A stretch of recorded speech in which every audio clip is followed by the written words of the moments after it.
Bhazi reRimbi coach raroverana neGonyeti ranga rakazvipakira paChristmas pass muna Mutare Road mangwanani ano. Mutyairi nevafambi vanga vakagara kumberi, zvinonzi vose vafa nevamwe mapassengers vakawanda vakuvara. Denda retsaona muZimbabwe riri kuenderera mberi. Muri yeZimbabwe ndinokuchingamidzai zvakare panonzi pano. Ndapota musakanganwawo kusubscribe, kufollowa nekulikewo video rino, zvakare nekurishare. Izvi zvinobatsira kuti risvike kure kune hama neshamwari dzenyu dzisati dzariona. Bhazi reRimbi coach rarova Gonyeti ranga rakamira paChristmas pass muna Mutare Road mangwanani ano ekunaya kwemvura.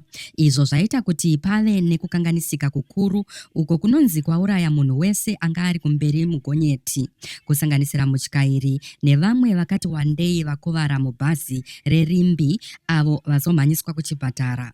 Mifananidzo iri kutenderera pasocial media inoratidza bhazi reyero rakatyoka, Gonyeti jena rakafonyoka kumberi mumugwagwa uyo wakanyorova unoratidza kuti kwange kuchinaya. Izvi zvinowedzera kune tsaona dzinotyisa dzegore rino dzemabhazi, kusanganisira kubheuka kwebhazi rePavilion kumadziva uye njodzi yeDNC kuLimpopo iyo yakauraya vanhu 43 munguva pfupi yapfuura.